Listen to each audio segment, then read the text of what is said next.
بسم اللہ الرحمن الرحیم۔ حضرت حسین رضی اللہ تعالی عنہ کی کوفہ روانگی۔ میں مظفر اقبال اسلام آباد پاکستان سے آپ کی خدمت میں حاضر ہوں۔ انشاءاللہ تعالی مدلل اور محقق حضرت حسین رضی اللہ تعالی عنہ کی کوفہ روانگی کے متعلق میں مکمل بیان کروں گا۔ حضرت مسلم بن عقیل رحمہ اللہ کے خط لکھنے اور پیغام بھیجنے پر کہ 18,000 یا بقول بعض 30,000 کوفی بیعت کر چکے ہیں اور سب لوگ آپ رضی اللہ تعالی عنہ کی خلافت و امامت کے طلبگار، بے حد وفا شعار اور جان نثار ہیں۔ حضرت حسین رضی اللہ تعالی عنہ نے کوفہ جانے کا پختہ عزم فرما لیا۔ وہاں کے واقعات اور مسلم بن عقیل رحمہ اللہ کی شہادت کا آپ رضی اللہ تعالی عنہ کو علم نہیں تھا۔ ظاہر ہے اگر علم ہوتا تو آپ رضی اللہ تعالی عنہ کسی صورت کوفہ جانے کا عزم نہ فرماتے۔ چنانچہ اپنے پروگرام کے مطابق سفر کوفہ کے لیے ارادہ فرما لیا۔ حضرت عبداللہ بن زبیر رضی اللہ تعالی عنہما اور چند ایک اہم دوستوں نے آپ رضی اللہ تعالی عنہ کو اس گٹھن اور خطرناک سفر پر جانے سے روکا، مگر نوشتہ تقدیر بدل نہیں سکتا۔ آپ رضی اللہ تعالی عنہ برابر اپنے ارادے پر قائم رہے اور 18 ذی الحجہ 60 ہجری منگل کے دن آپ رضی اللہ تعالی عنہ اپنے اہل و عیال اور دوسرے رفقاء سمیت جانب عراق روانہ ہو گئے۔ روانگی سے بیشتر آپ رضی اللہ تعالی عنہ نے عمرہ کیا اور طواف کعبہ اور صفا مروہ کی سعی سے فارغ ہو کر احرام اتار دیا۔ یہ البدایہ و نہایہ کے اندر الفاظ ہیں۔ 8 نمبر جلد ہے اور 160 نمبر صفحہ ہے، اور الکامل ابن اثیر کے اندر بھی موجود ہے۔ 3 نمبر جلد 275 نمبر یہ صفحہ ہے، اور تاریخ طبری کے اندر بھی یہ الفاظ موجود ہیں۔ 5 نمبر جلد 381 نمبر یہ صفحہ ہے۔ یہ بتایا جا چکا ہے کہ حضرت حسین رضی اللہ تعالی عنہ کا شروع سے میلان الگ حکومت قائم کرنے کی جانب تھا، اور آپ رضی اللہ تعالی عنہ کے ذہن میں جس حکومت کا خاکہ تھا وہ خلفائے راشدین رضی اللہ عنہم کے دور حکومت کے عین مطابق تھا۔ بے شک وہ بہت بہترین خاکہ تھا، مگر وہ عہد پلٹ کر نہ آ سکتا تھا۔ ایسے حالات تھے کہ ماحول نہ ایسا تھا۔ اس وقت سب کے سب کوئی بے مثال مومن نہ تھے۔ بے شک کافی تعداد اصحاب رسول صلی اللہ علیہ وسلم کی بھی تھی، لیکن اس دور میں بے شک صحابہ رضی اللہ تعالی عنہم اور تابعین رحمۃ اللہ علیہ بھی تھے، مگر جو عامت المسلمین تھے وہ بہرحال پہلوؤں جیسے نہ تھے اور نہ ہو سکتے تھے۔ ان کا ایمان صحابہ رضی اللہ عنہم کے ایمان جیسا نہ تھا، اور پھر صحابہ رضی اللہ عنہم کے بعد عام طور پر مسلمان 3 طرح کے رہے: بہترین، متوسط اور کمزور۔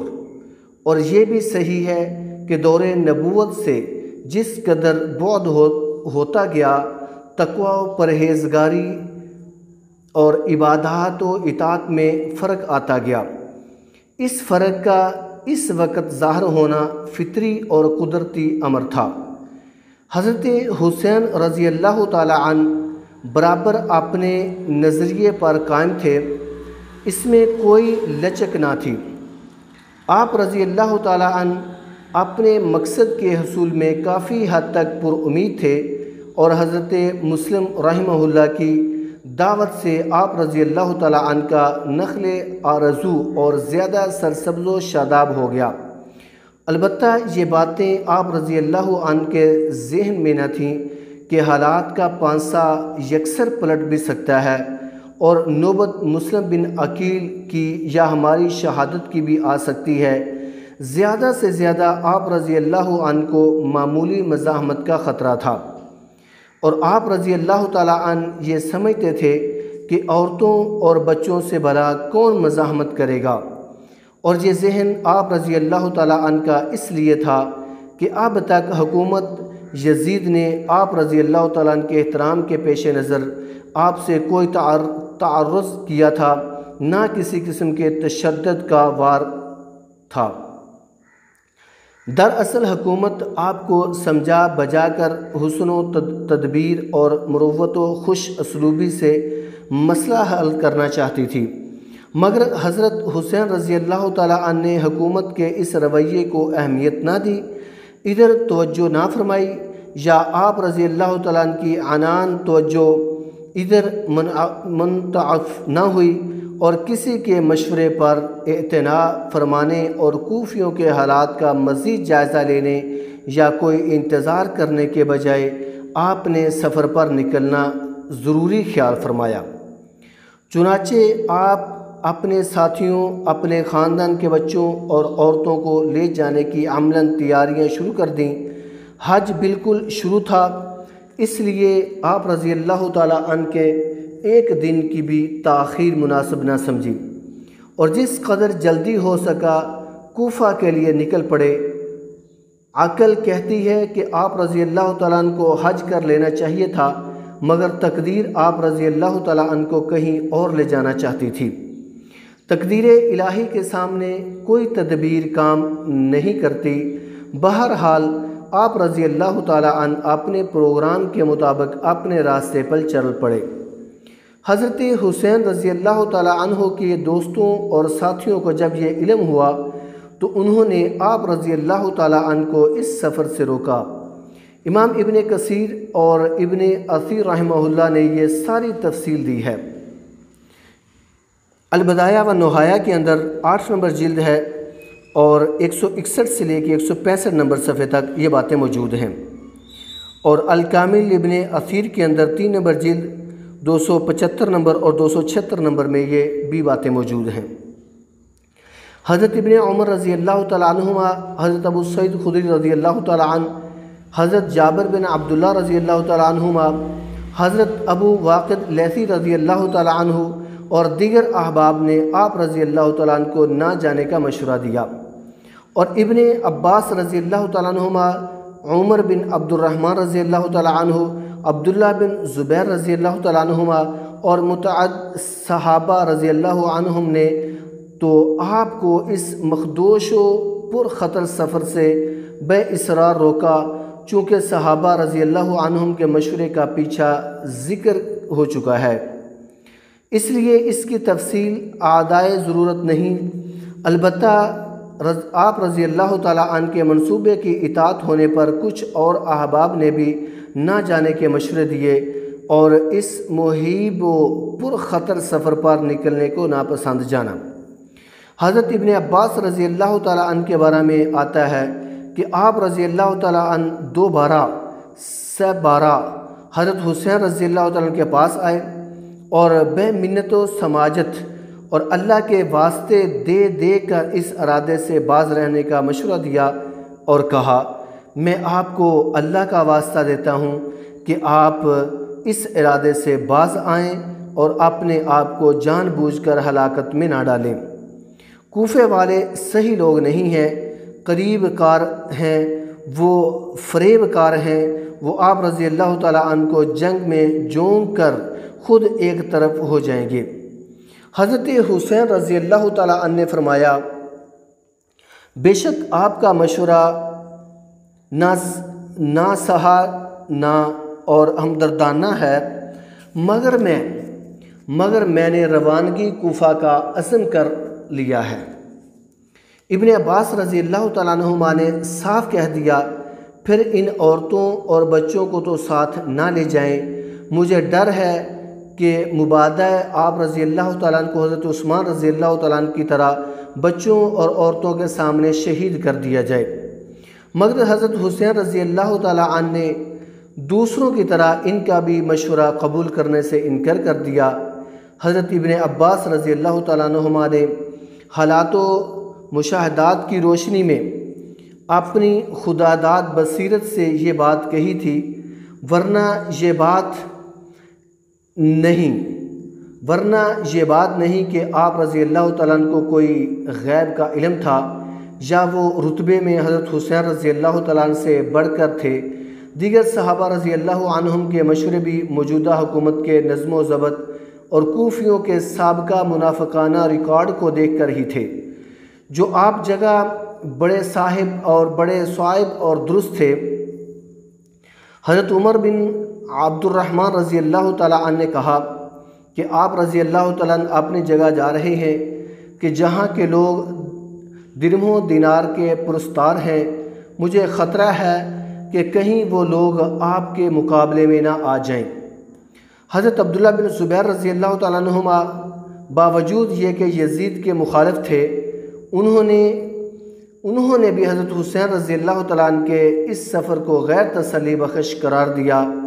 آپ رضی اللہ تعالیٰ عنہ نے بڑا اچھا مشورہ دیا اور کہا، اے حسین رضی اللہ تعالیٰ عنہ، آپ حجاز میں قیام کیجئے، اسی کو اپنا مسکن بنائیے، یہاں رہ کر لوگوں کو اپنے خلافت کی دعوت دیجئے اور اہل عراق سے کہیے کہ وہ یہاں آ کر آپ رضی اللہ تعالیٰ عنہ کی مدد کریں، ہم لوگ بھی آپ کی ہر طرح سے مدد کریں گے۔ یہ الفاظ الکامل ابن اثیر کے اندر 3 نمبر جلد 275 نمبر صفحہ ہے اور تاریخ طبری کے اندر 5 نمبر جلد 384 نمبر یہ صفحہ ہے۔ مگر آپ رضی اللہ تعالیٰ عنہ نے ان کی کسی بات پر توجہ نہ فرمائی۔ بالآخر آپ رضی اللہ تعالیٰ عنہ اپنے اہل و عیال سمیت مکہ سے روانہ ہوئے۔ آپ رضی اللہ تعالیٰ عنہ جب مکے آئے تو تاریخ 3 شعبان 60 ہجری تھی، اور جب مکہ چھوڑ رہے تھے تو قمری تاریخ 8 ذی الحجہ اور 60 ہجری تھی۔ آپ رضی اللہ تعالیٰ عنہ شعبان تا ذی العقادہ مکہ میں ہی رہے۔ جب آپ رضی اللہ تعالیٰ عازم کوفہ ہوئے تو انگریزی تاریخ 9 ستمبر 680 عیسوی تھی۔ بہرحال آپ رضی اللہ تعالیٰ نے سب دوستوں اور بزرگوں کے مشوروں کو سن لیا، مگر بدستور اپنے ارادے پر قائم رہے اور اپنے سفر پر نکل پڑے۔ جب یہ پاکیزہ قافلہ مقام فح پر پہنچا تو مشورہ شاعر فرزندق جو محب اہل بیت رضی اللہ تعالیٰ عنہم تھا، آپ رضی اللہ تعالیٰ عنہ سے ملا۔ آپ رضی اللہ تعالیٰ عنہ نے اس سے عراق کے حالات دریافت کیے۔ اس نے کہا، عالی جا، ان لوگوں کے دل آپ رضی اللہ تعالیٰ عنہ کے ساتھ ہیں، لیکن تلواریں بنی امیہ کے ساتھ ہیں۔ آپ اگر اپنا ارادہ ملتوی کر دیں تو بہتر ہے۔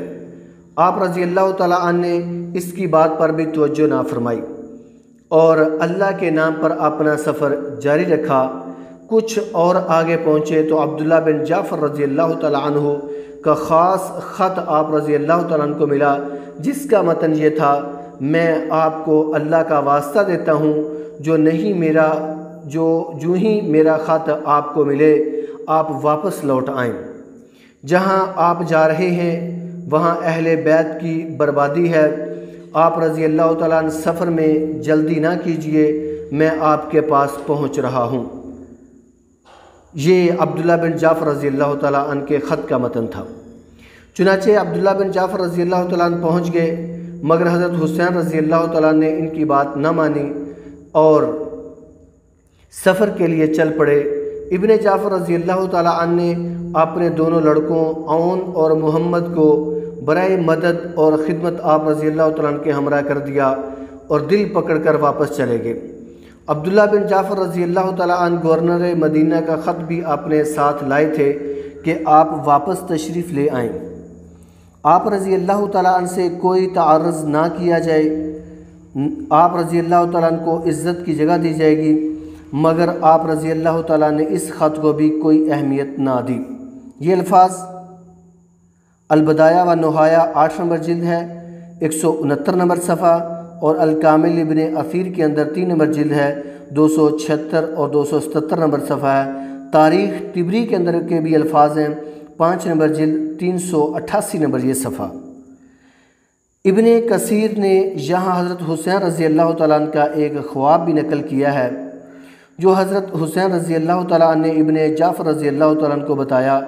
آپ رضی اللہ تعالیٰ نے فرمایا کہ مجھے آن حضرت صلی اللہ علیہ وسلم نے خواب میں حکم دیا ہے، میں اس کی بجا آوری کے لیے جا رہا ہوں، لیکن ابن اثیر نے اس کا کوئی حوالہ یا سند نہیں بتائی، اس لیے اس کے بارے میں کچھ نہیں کہا جا سکتا۔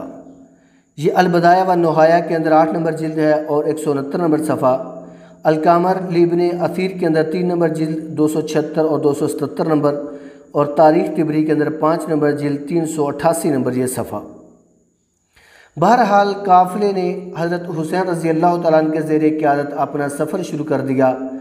ادھر ابن زیاد کو جب آپ رضی اللہ تعالیٰ عنہ کے آنے کا علم ہوا تو اس نے پولیس کے اعلیٰ افسر حسین بن نمیر کو آپ رضی اللہ تعالیٰ عنہ کا راستہ روکنے پر مامور کر دیا۔ اس نے قادسیہ، قطعطانہ اور جبل لعل تک پورا کنٹرول سنبھال لیا۔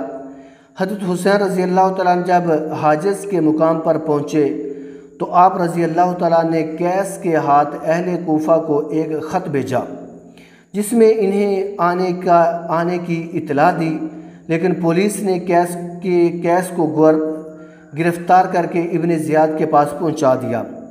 ابن زیاد نے اسے محل کی چھت سے گرا کر شہید کر دیا۔ انا للہ و انا الیہ راجعون۔ یہ الکامل ابن اثیر کے اندر 3 نمبر جلد 277 نمبر صفحہ، بدایہ و نہایہ کے اندر 8 نمبر جلد 169 اور 170 نمبر صفحہ، الکامل ابن۔ بہرحال حضرت حسین رضی اللہ تعالیٰ عنہ جب بطن رملہ سے آگے بڑھے تو عبید اللہ بن مطی ملے جو عراق سے واپس آ رہے تھے۔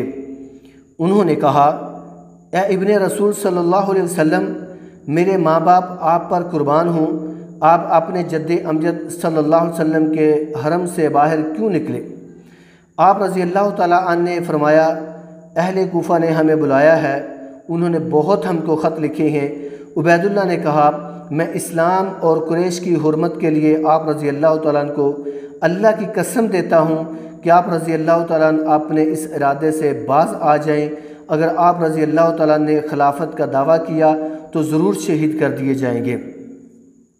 آپ رضی اللہ تعالیٰ نے فرمایا، جو کچھ اللہ نے لکھ دیا ہے اس سے زیادہ کیا ہو سکتا ہے۔ یہ الکامل ابن اثیر کے اندر 3 نمبر جلد اور 277 نمبر صفحہ کے الفاظ ہیں۔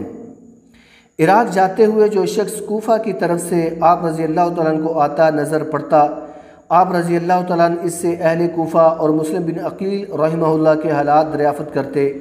آخر کوفیوں کے متعلق یہ پتہ چل گیا کہ ان کے سرکردہ آدمی تو ابن زیاد سے مل گئے ہیں اور عوام کے دل ہمارے ساتھ ہیں، جبکہ ان کی تلواریں بنی امیہ یعنی گروہ ابن زیاد کے ساتھ ہیں۔